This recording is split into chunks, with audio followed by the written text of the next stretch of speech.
करुणा से शीतल है, जिन्होंने संसार के अंधकार को समाप्त किया। उस लोक गुरु भगवान बुद्ध को सर्वप्रथम नमन करता हूँ। इसी प्रकार भारतीय संविधान के निर्माता परम पूज्य बोधिसत्व बाबा साहब डॉक्टर अम्बेडकर के प्रति अपनी हार्दिक कृतज्ञता ज्ञापित करता हूँ। इसी प्रकार देश में जन्मे उन सभी संतों, गुरुओं, महापुरुषों को जिन्होंने देश में समता मूलक समाज की स्थापना में अपना योगदान दिया, उन्हें श्रद्धा का सुमन अर्पित करता हूँ। आज के इस जयंती समारोह में उपस्थित आप सभी लोगों का मैं आभारी हूँ, क्योंकि आपने मुझे आमंत्रित किया।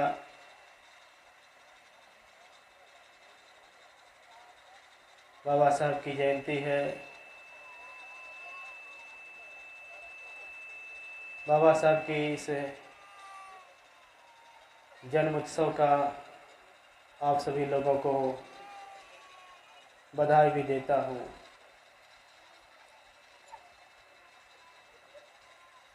बंधुओं, मैं अपनी बात एक कहानी के माध्यम से कहना चाहता हूँ। एक कहानी है,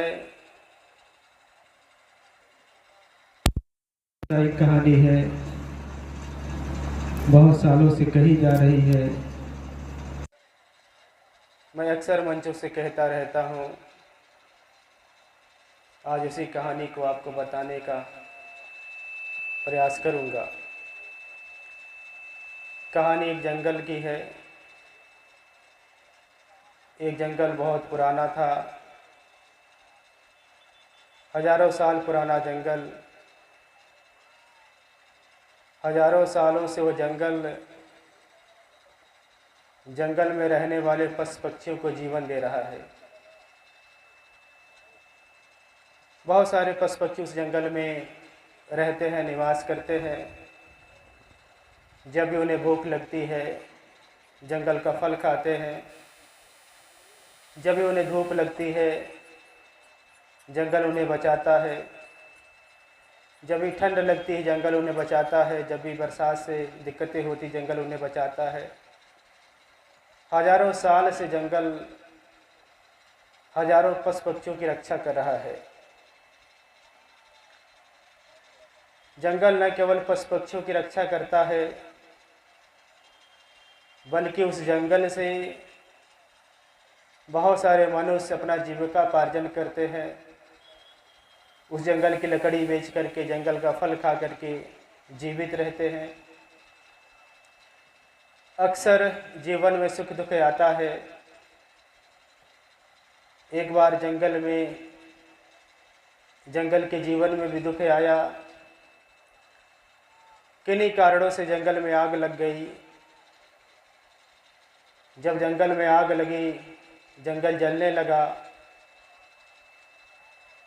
तो उस समय जंगल को जलता हुआ छोड़ करके जंगल के पशु पक्षी भागने लगे। जंगल जल रहा है और जंगल के पशु पक्षी भाग रहे हैं। जंगल में एक छोटी चिड़िया निवास करती है। वह पशु पक्षियों को आवाज़ देती, कहती, भाइयों रुको, बहनों रुको। ये जंगल हमेशा हमारे संकट में खड़ा हुआ है। हमेशा हमारे संकट में जंगल रक्षा किया है। आज जब जंगल पर संकट आया है तो हमें इसकी रक्षा करनी चाहिए। लेकिन चिड़िया की कोई बात नहीं सुनता। सब लोग भाग रहे हैं। चिड़िया बहुत कृतज्ञ थी, एहसान मानने वाली थी, उपकार मानने वाली थी। चिड़िया ने सोचा, चाहे कोई जंगल को बचाएगा नहीं बचाएगा, लेकिन मैं बचाऊंगी। चिड़िया थोड़ी दूर पे नदी था, नदी पे उड़ के जाती है, अपने चोंच पे पानी भर करके लाती है, जंगल पे डालती है। फिर जंगल से नदी जाती है, चोंच से पानी भर के डालती है उस पर। ऐसे बार बार करती है, कभी जंगल से नदी, कभी नदी से जंगल। एक बार चिड़िया जंगल से ला कर के पानी डाल ही रही थी कि अचानक जंगल की लपट ऊपर उठ गई। जब जंगल की आग ऊपर उठी, चिड़िया जंगल की आग के चपेट में आ गई। चिड़िया के पंख झुलस गए, चिड़िया जमीन पर गिर गई। जब चिड़िया जमीन पर गिरी तो उसे असहनीय कष्ट होने लगा, दर्द होने लगा, और वह बहुत दुख में चिल्लाने लगी। चिड़िया को दुख से परेशान देख करके एक बंदर आता है और बंदर चिड़िया का मजाक उड़ाता है। कहता है, रे चिड़िया, क्या तुझे पता नहीं था कि तेरे एक बूंद पानी से जंगल की आग नहीं बुझेगी? चिड़िया कहती, हाँ रे बंदर, मुझे पता था कि मेरे एक बूंद पानी से जंगल की आग नहीं बुझेगी। चिड़िया कहती, लेकिन तू ये भी याद रख, ये जंगल जलता भी नहीं रहेगा। आज नहीं तो कल जरूर कोई आएगा और इस जंगल की आग बुझा करके जाएगा।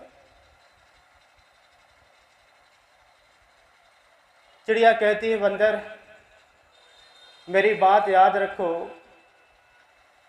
जब एक कभी जंगल बुझ जाएगा, जब कोई लेखक आएगा, कोई इतिहासकार आएगा, कोई साहित्यकार आएगा, जब जंगल के जलने और बुझने का इतिहास लिखेगा, तो याद रखना, मेरा जो प्रयास है, मेरा जो काम है, वह सोने के अक्षरों में लिखेगा।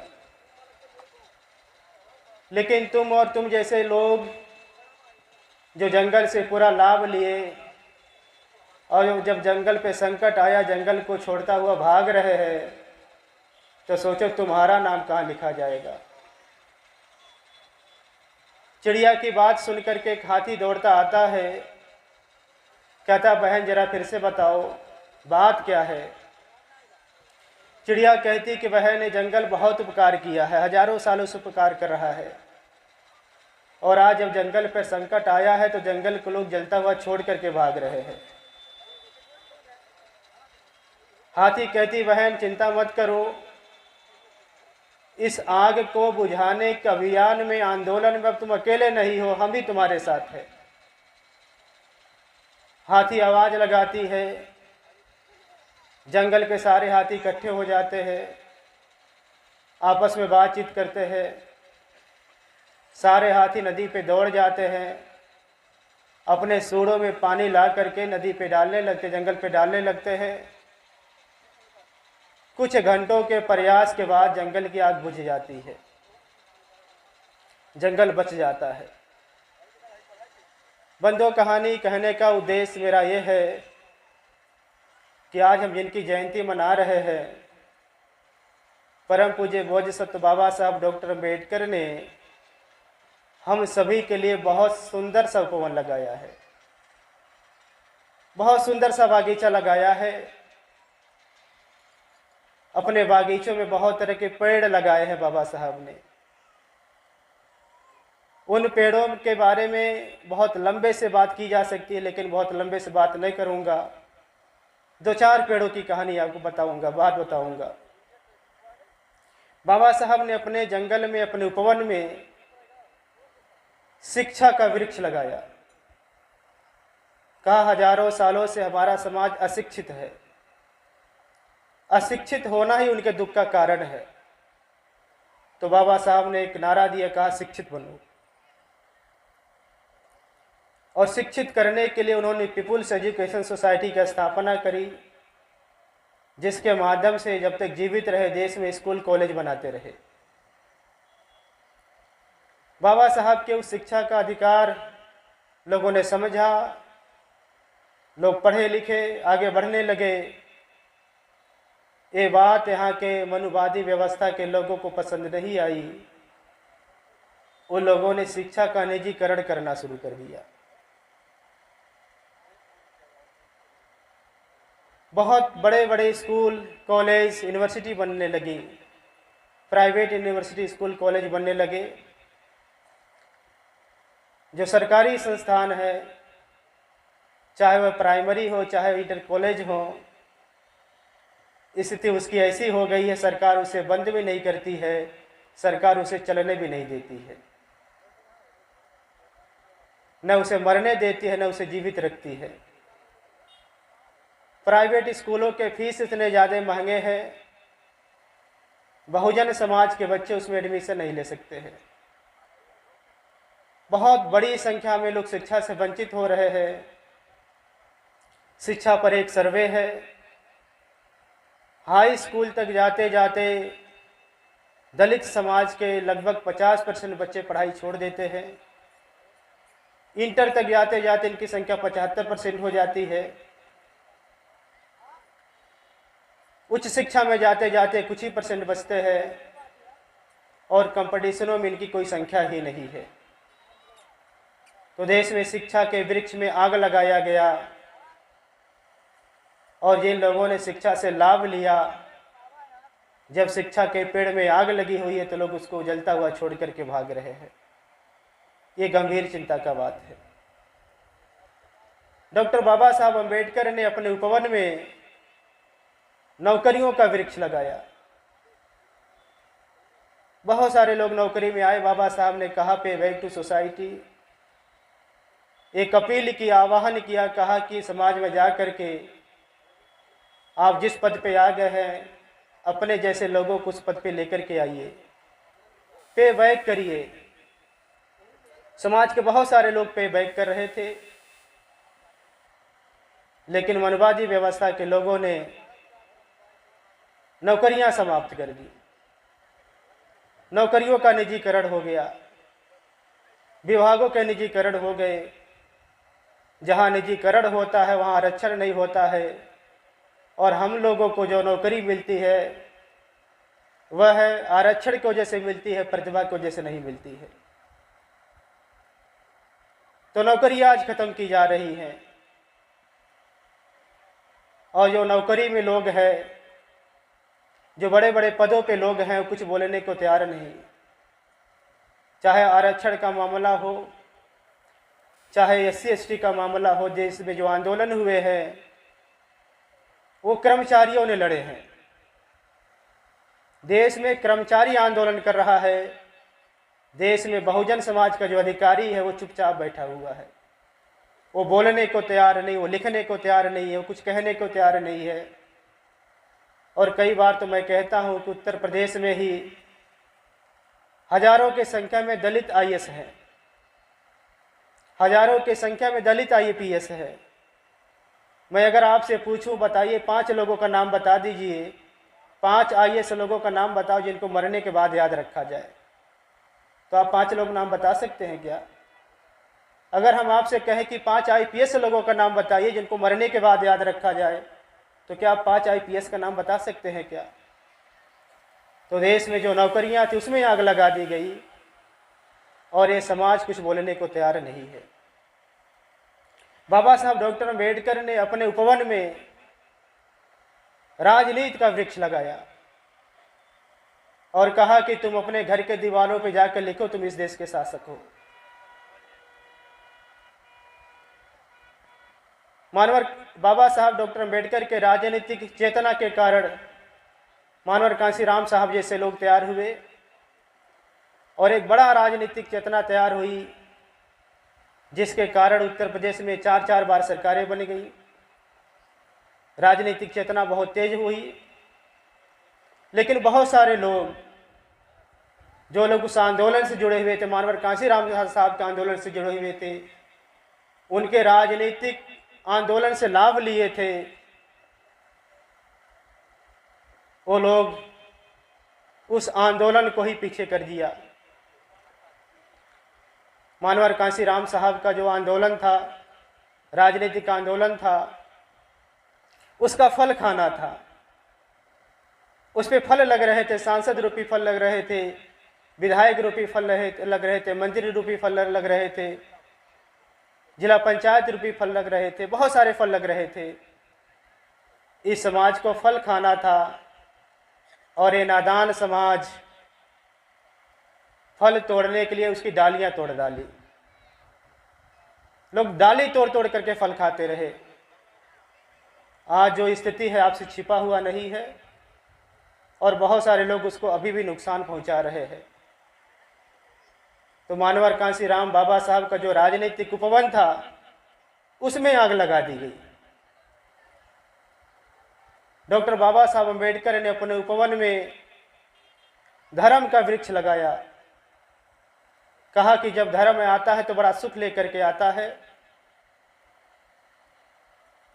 और उन्होंने वृक्ष लगाया और वास्तव में धर्म बड़ा सुख लेकर के आता है। उसका मैं खुद प्रमाण हूँ।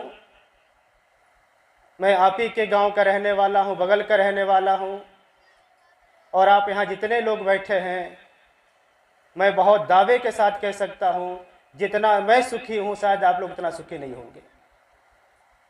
भिक्षु बनने के बाद दुनिया को जो मैंने देखा है शायद आप लोग नहीं देख सकते हैं। शिक्षा की ऊंचाई जहाँ तक हम पहुँचे शायद बहुत मुश्किल है पहुँच पाना। तो हमने देखा है कि जब धर्म में आता तो बड़ा सुख लेकर के आता। मैंने खुद उसका अनुभव किया हुआ है। लेकिन बाबा साहब डॉक्टर अम्बेडकर के धम्म दीक्षा के लगभग 65 साल बीत गए। बाबा साहब ने कहा था कि अगर मैं कुछ दिन जीवित रहा तो देश को बौद्धमय करूंगा। 60 साल से अधिक बीत गए। आपके सामने प्रश्न है, क्या आप बौद्ध बने? यदि आप बौद्ध बने तो क्या आपकी पत्नियां बौद्ध बनी? आपकी पत्नियां यदि बौद्ध बनी तो क्या आपके बच्चे बौद्ध बने? आपके नाते रिश्तेदार बौद्ध बने क्या? आपका समाज बौद्ध बना क्या? तो डॉक्टर बाबा साहब अम्बेडकर का धार्मिक आंदोलन पीछे किया जा रहा है। लगातार उसको पीछे करने के लिए प्रयास हो रहे हैं और आप नहीं समझ पा रहे हैं। मुझे एक घटना याद आती है। बचाना कैसे आंदोलनों को, उसको संभालना कैसे आंदोलनों को, मुझे एक घटना याद आती है। मैं घटना आपके सामने रखना चाहता हूँ। महाराष्ट्र में जिला औरंगाबाद में एक विश्वविद्यालय था, मराठवाड़ा विश्वविद्यालय। मराठवाड़ा विश्वविद्यालय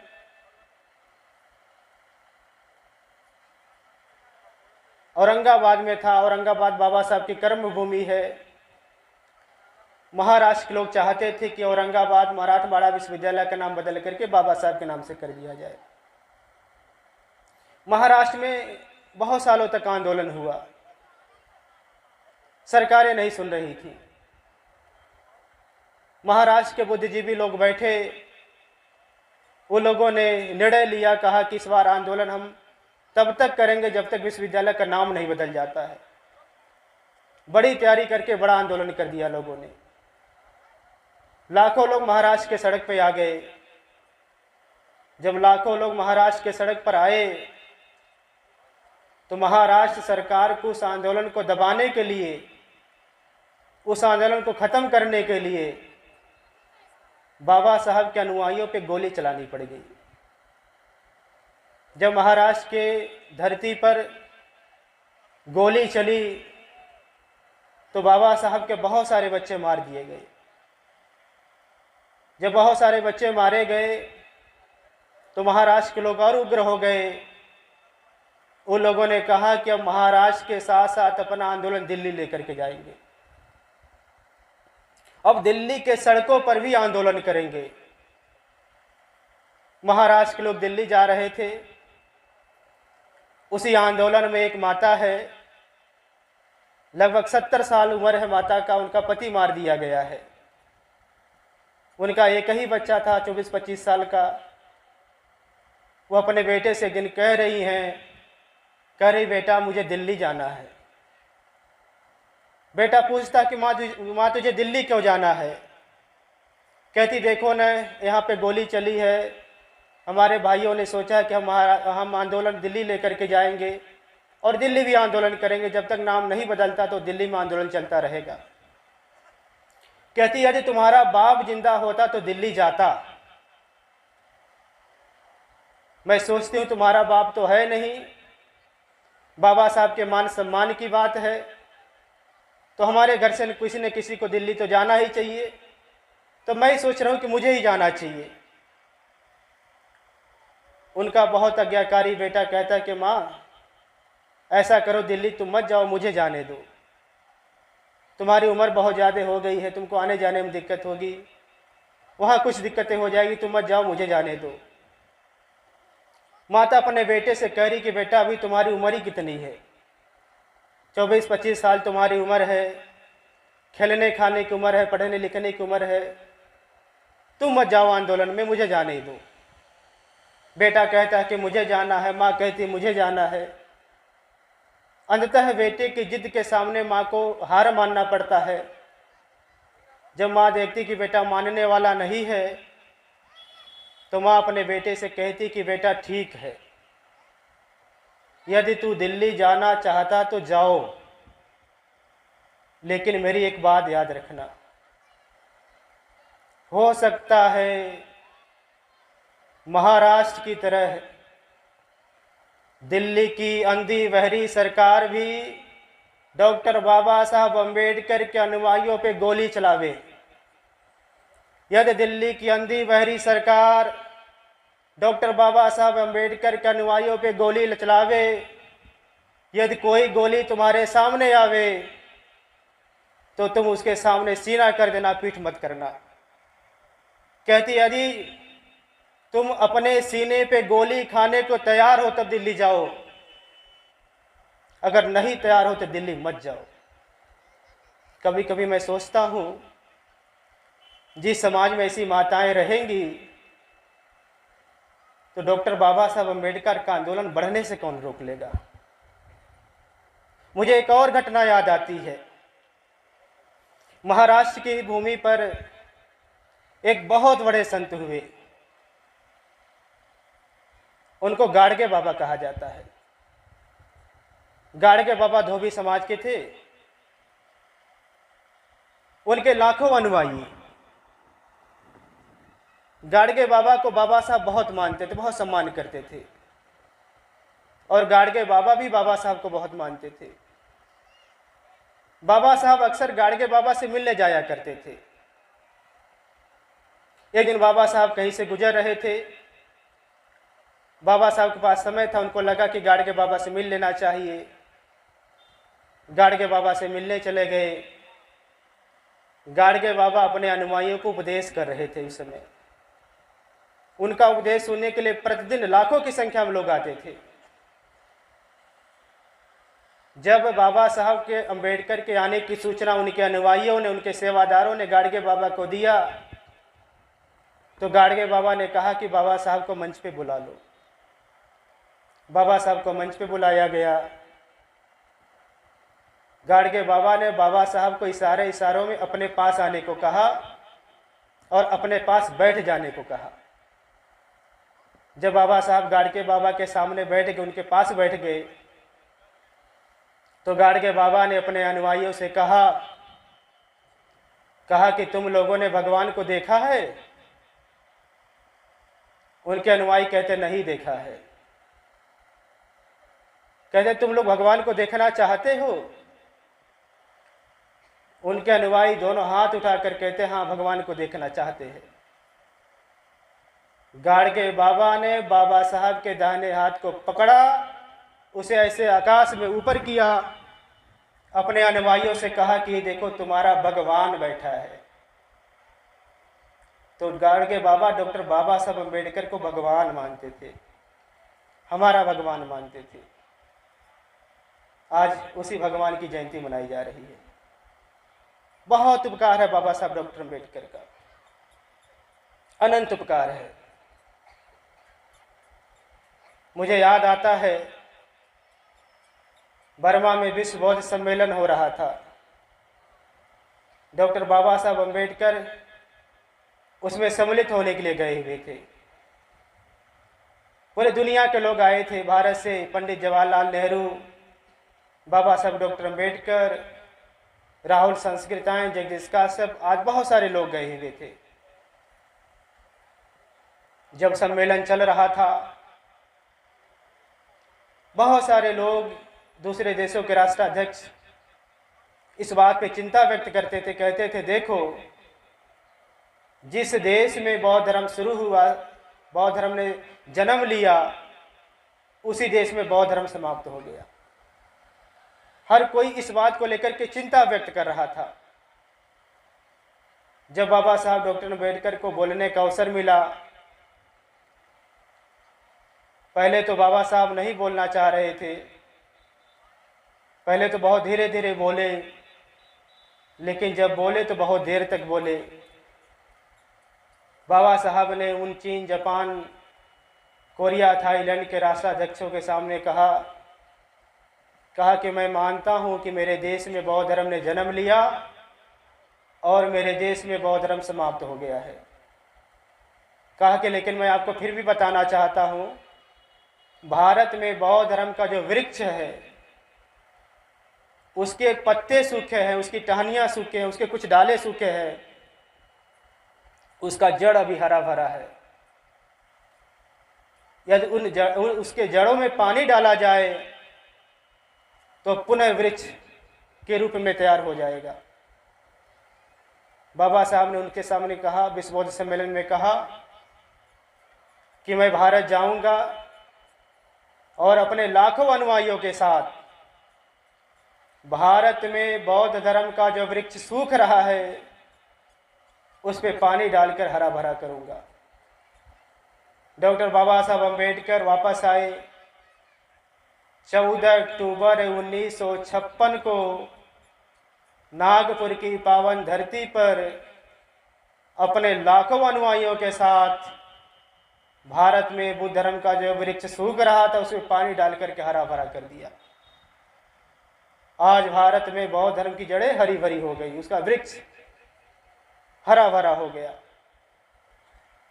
जब बाबा साहब ने दीक्षा दिया, उस समय का एक संस्मरण है। राहुल संस्कृतायन जी जापान जा रहे थे। काठमांडू के एयरपोर्ट पर उनसे पत्रकारों ने पूछा, कहा कि आप डॉक्टर बाबा साहब के अम्बेडकर के धम्म क्रांति को किस रूप में देखते हैं? राहुल संस्कृतायन ने कहा, मैं डॉक्टर बाबा साहब अम्बेडकर के धम्म क्रांति को इस रूप में देखता हूँ कि डॉक्टर बाबा साहब अम्बेडकर ने भारत में बुद्ध धर्म का एक ऐसा मजबूत खंभा गाड़ा है, अब उसे कोई माँ का लाल भी हिला नहीं सकता। तो आज डॉक्टर बाबा साहब अम्बेडकर की अनुकंपा से बहुत सारे खंभे खड़े हो गए हैं और उन्हीं खंभों में से कुछ लोग आप लोग हैं। आज मैं देख रहा हूं, पूरे देश में जाता रहता हूं, आज पूरे देश में कोई राज्य नहीं है, आज उन राज्यों का कोई मंडल नहीं है, उन मंडलों के कोई जिले नहीं हैं, उन जिलों की कोई तहसीलें नहीं हैं, उन तहसीलों के कोई ब्लॉक नहीं हैं, उन ब्लॉकों के कोई ग्राम सभा नहीं है, यहाँ तक कि उन ग्रामों के कोई ग्राम भी नहीं है जहाँ डॉक्टर बाबा साहब अम्बेडकर के अनुयायी न रहते हों। आज देश के सभी गांव में डॉक्टर बाबा साहब अम्बेडकर के अनुयायी रहते हैं। आज डॉक्टर बाबा साहब अम्बेडकर की अनुकंपा से हमारे पास लाखों की संख्या में डॉक्टर हैं। आज डॉक्टर बाबा साहब अम्बेडकर की अनुकंपा से प्राइमरी से लेकर के विश्वविद्यालय में पढ़ाने वाले लाखों की संख्या में हमारे शिक्षक हैं। न केवल शिक्षक है, कुलपति तक हमारे पास हैं। आज डॉक्टर बाबा साहब अम्बेडकर की अनुकंपा से इस देश में प्रधान से लेकर के राष्ट्रपति तक हमारे लोग बन चुके हैं। आज डॉक्टर बाबा साहब अम्बेडकर की अनुकंपा से लाखों की संख्या में बिजनेसमैन हैं। इन सारे लोगों को संगठित करने की आवश्यकता है। इन सारे लोगों के बीच में समन्वय बनाने की आवश्यकता है। जिस दिन हम केवल संगठित हो गए, समन्वय बना लिया, तो बाबा साहब अम्बेडकर का सपना पूरा होते हुए देर नहीं लगेगा। मैं बहुत देर न बोल करके, चूँकि रवि और प्रीति के यहाँ अभी प्रोग्राम भी होने वाला है, सांसद जी भी आ गए, मुझे लगता है इनको भी बोलना है, तो बहुत न बोलते हुए बस एक दो संस्मरण बता कर अपनी बातों को समाप्त करूंगा। बंधुओं, डॉक्टर बाबा साहब अम्बेडकर ने कहा है 21वीं सदी बौद्धों की सदी हो रही है। बाबा साहब ने कहा 21वीं सदी बौद्धों की सदी है, यानी 21वीं सदी बौद्धमय भारत बनेगी। कभी कभी मैं सोचता था कि 21वीं सदी बौद्धमय सदी कैसे हो सकती है, और आप भी सोचेंगे जब विरोधी शक्ति के लोग इतने मजबूत हैं, लगातार तिकड़म कर रहे हैं, तो बुद्धमय भारत कैसे बनेगा। हमने जब इसका अध्ययन किया था, हमें दो बातें समझ में आई है। मैं अक्सर बाहर के देशों में भी जाता रहता हूँ, इंग्लैंड आदि देशों में मैं रह चुका हूँ। मैंने देखा है कि इंग्लैंड में, अमेरिका में, कनाडा में, ऑस्ट्रेलिया में बौद्ध धर्म दूसरे नंबर पे आ चुका है। इन देशों में दो विचारधारा बहुत तेजी से बढ़ रही है, या तो लोग बौद्ध बन रहे हैं, नहीं तो लोग नास्तिक बन रहे हैं। मैं देख रहा हूँ भारत में भी वही प्रक्रिया शुरू हो गई है। भारत में जैसे जैसे शिक्षा बढ़ता जा रहा है, टेक्नोलॉजी बढ़ रही है, लोग बौद्ध हो रहे हैं या तो लोग नास्तिक हो रहे हैं। और मैं इस देश के अमीरों को देख रहा हूँ, जिनके पास खाने कमाने की व्यवस्था होगी, बहुत धर्म कर्म से उनको मतलब नहीं है, वो इंजॉय कर रहे हैं। आने वाले इस देश में 10-20 सालों में ही या तो लोग बौद्ध बनेंगे, नहीं तो लोग नास्तिक बनेंगे। और मैं लोगों से कहता हूं कि बौद्ध नहीं बन रहे तो नास्तिक बनना भी बहुत अच्छा है। कम से कम नास्तिक ही बन जाओ, नास्तिक भी हमारे बहुत करीब आता है। तो आने वाले सदी में, और एक उदाहरण और देना चाहता हूं, आप अपने घर पे देख लीजिए, आपके जो छोटे छोटे बच्चे हैं आपसे तेज हैं। अब आपसे वो ऐसे प्रश्न करते हैं, आप उसका जवाब नहीं दे पाते हैं। आने वाले 10-20 सालों में जैसे जैसे शिक्षा बढ़ेगी, टेक्नोलॉजी बढ़ेगी, आपके बच्चे आपसे ऐसे प्रश्न करेंगे जब आप उसका जवाब नहीं दे पाएंगे। फिर उनके सामने दो विकल्प होगा, या तो बौद्ध बनेंगे, नहीं तो लोग नास्तिक बनेंगे। एक और उदाहरण देकर अपनी बातों को समाप्त करूंगा। लगभग 3-4 मेरी लुम्बिनी की यात्रा हुई थी। लुम्बिनी की पदयात्रा करने के बाद जब मैं सारनाथ वापस गया, तो 4-5 दिन के बाद दिल्ली के बहुत बड़े बड़े लोग मेरे पास मिलने आए,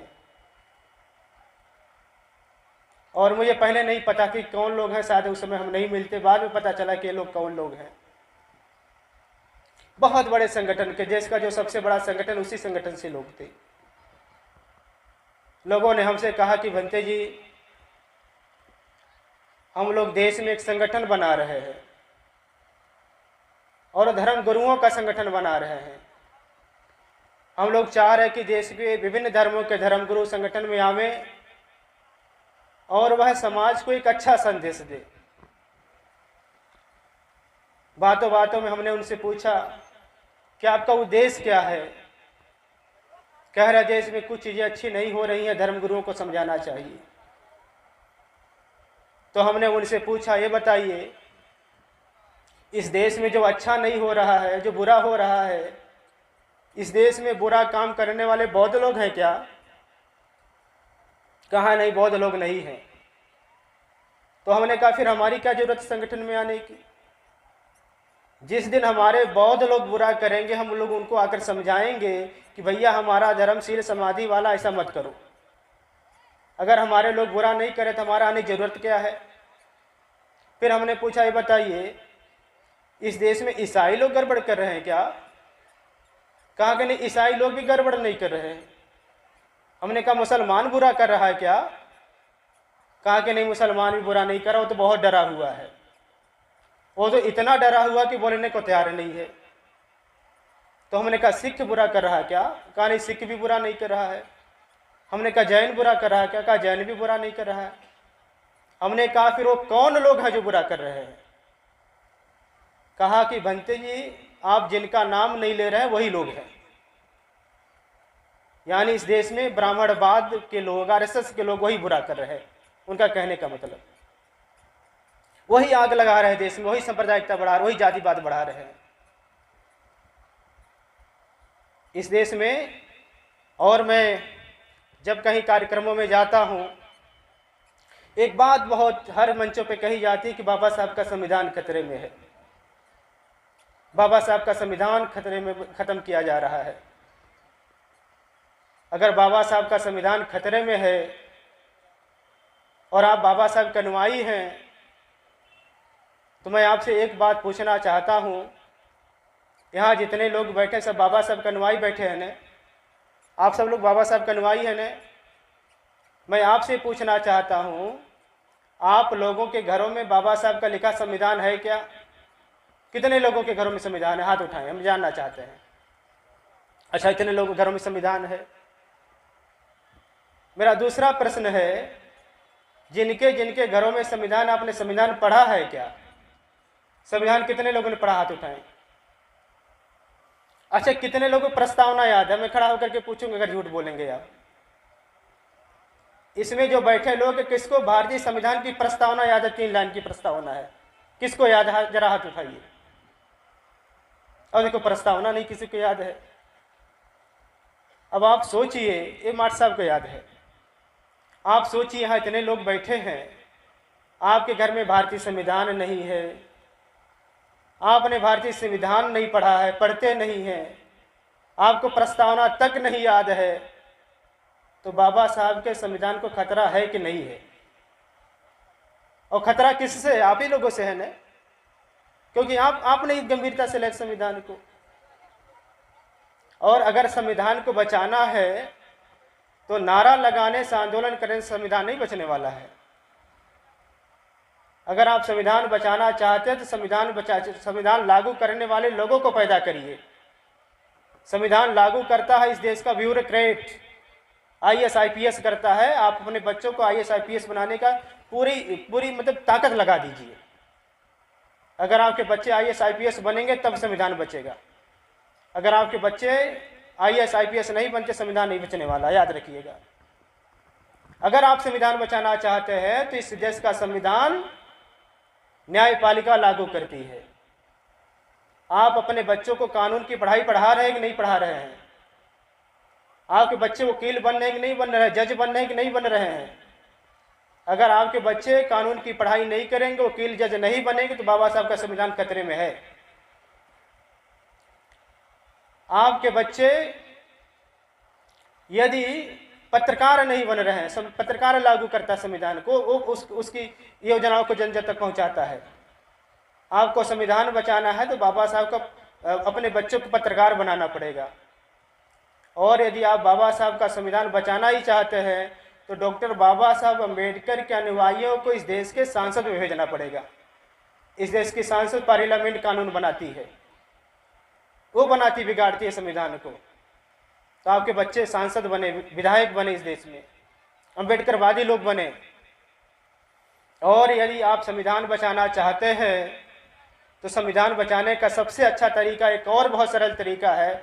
विधायक बनाना कठिन है, IAS IPS बनाना कठिन है, पत्रकार बनाना कठिन है, वकील जज बनाना कठिन है, लेकिन तरीका बहुत आसान है। वो तरीका ये है कि जो लोग देश में संविधान को कमज़ोर कर रहे हैं, जो लोग देश में संविधान को मिटा रहे हैं, आप उन लोगों को कमज़ोर करिए, उन लोगों को मिटा डालिए। और वो 2 तरीके से मिटेंगे। पहला, उनका धर्म छोड़िए। अगर आप अपने को अम्बेडकरवादी कहते हैं और अम्बेडकरवादी कहने के बाद भी आप ब्राह्मणवाद के त्योहारों को मनाते हैं, उनकी संस्कृतियों को अपनाते हैं, उनकी संस्कृतियों का प्रचार प्रसार करते हैं, तो आप अम्बेडकरवादी नहीं, आप भी मनवादी ही हैं। मनवादी व्यवस्था को मानने वाला व्यक्ति, उसके व्रत त्यौहार, उसकी संस्कृति को अपनाने वाला व्यक्ति अम्बेडकरवादी नहीं हो सकता है। तो पहला, उनके व्रत त्योहारों को छोड़ना पड़ेगा। दूसरा चुनाव का समय चल रहा है, इससे अच्छा कोई अवसर नहीं मिलेगा। आपका एक वोट नहीं उनको पड़ना चाहिए जो संविधान मिटाना चाहते हैं। संविधान खतरे में कौन डाल रहा है? संविधान खतरे में इस समय इस देश का दलित नहीं डाल रहा है, पिछड़ा नहीं डाल रहा है, अल्पसंख्यक नहीं डाल रहा है। कौन लोग हैं संविधान को खतरे में डाल रहे हैं? कौन लोग हैं संविधान को मिटाना चाहते हैं? कौन लोग संविधान को बर्बाद करना चाहते हैं, कर रहे हैं? आप जानते हैं कौन लोग हैं? तो आपको हर तरीके से उनका साथ छोड़ना पड़ेगा। और जिस दिन आपने उनका धर्म छोड़ा, उनकी संस्कृति छोड़ी, वह बहुत बुरी स्थिति में आ जाएंगे। इस देश में केवल दलित समाज के लोग लगभग 22% हैं, और 22% लोग यदि ब्राह्मणवादी व्यवस्था से अलग हो जाएं, हिंदू धर्म से अलग हो जाएं, तो 22% कम हो जाएगा ना हिंदू धर्म, ब्राह्मणवाद 22% कम हो जाएगा ना। और अगर कुछ पिछड़े समाज के लोग आ गए और आ भी रहे बौद्ध धर्म में, अगर 40-50% लोग इस देश के दलित पिछड़े मिला करके ब्राह्मणवादी व्यवस्था को छोड़ देते हैं, बौद्ध धर्म से स्वीकार कर लेते हैं, जैसा बाबा साहब ने आह्वान किया था, तो ब्राह्मणवाद लगभग 40% खत्म हो जाएगा। अब जब 40% रह जाएगा ब्राह्मणवाद, इस देश का मुसलमान ही उसे ठीक कर देगा। तो इसलिए मैं आप लोगों से बहुत ज़्यादा बात नहीं करते हुए मैं आप सभी लोगों को डॉक्टर बाबा साहब अम्बेडकर के 133वीं जयंती की हार्दिक मंगल कामना ज्ञापित करते हुए अपनी बातों को यहीं विराम देते हुए आप सभी लोगों के मंगल जीवन की कामना करते हुए परम पूज्य बाबा साहब डॉक्टर अम्बेडकर को नमन करते हुए, बार बार नमन करते हुए, 1000 बार नमन करते हुए अपनी बातों को विराम देता हूँ। नमो बुद्धाय। जय भीम, जय भारत।